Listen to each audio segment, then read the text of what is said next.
Hi friends, आज मैं आपके लिए लेकर आया हूँ हिंदी ऑलिम्पिक डिक्टेशन पुस्तिका का अभ्यास संख्या 15, 16 एवं 17, जो कि होगी 100 वर्ड प्रति मिनट की गति से। आपका डिक्टेशन स्टार्ट होता है 5 सेकंड बाद।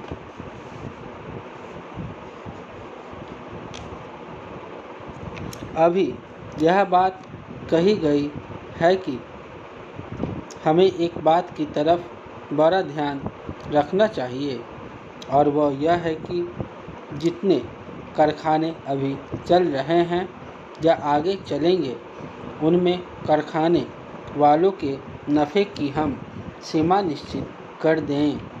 इसके संबंध में मुझे कोई भी आपत्ति नहीं है। मैंने कुछ दिन पहले यहाँ बोलते हुए कहा था कि यदि सरकार कारखाने वालों का मुनाफा 6% निश्चित कर दे और जो बाकी मुनाफा हो उसको पूंजी के रूप में ले लिया जाए, तो बैंक कर्मचारी जो बार बार हड़ताल करते हैं और जो ज़्यादा तनख्वाह के लिए मांग करते हैं, यह कुछ ना कुछ कम हो जाएगा। लेकिन जब तक ऐसा नहीं होता, तब तक बराबर कारखानों के मजदूर लोग अपनी बेहतरी के लिए कोशिश करेंगे, और उनका यह कहना कि अगर कारखाने वाले 20-20 और 25-25% का मुनाफा बांटते हैं, तो हमें क्यों न 5 या 10% उसमें से मिले, बिल्कुल सही होगा। इसलिए सरकार को इस बात पर पूरी गंभीरता के साथ विचार करना चाहिए कि वह इस देश के कारखाने वालों के मुनाफे की कुछ न कुछ सीमा निश्चित कर दें।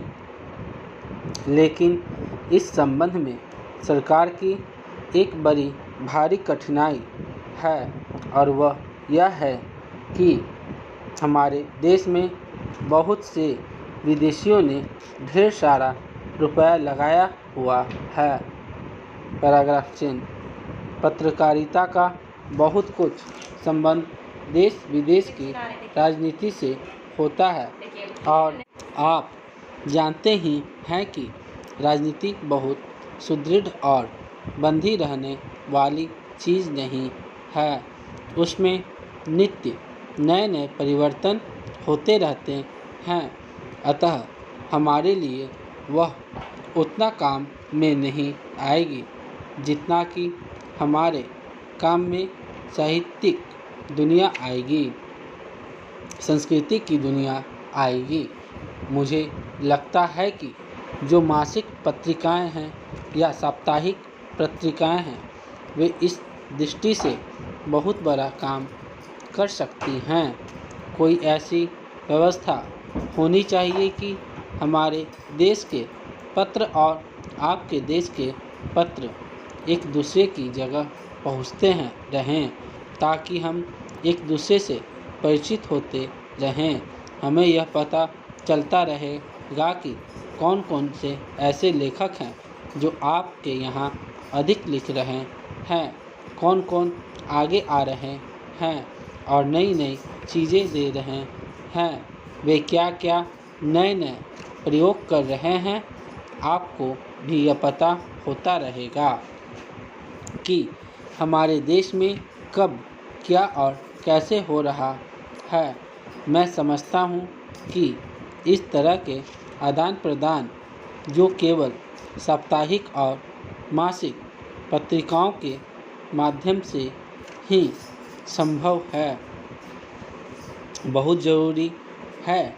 मुझे खुशी इस बात की है कि कुछ समय पहले आपके देश के नेता जब भारत आए थे, तब उन्होंने एक बड़ी इच्छा प्रकट की थी कि हमारे देश की पत्रिकाओं को आपके देश में भेजने के लिए प्रबंध किया जाना चाहिए। Paragraph change.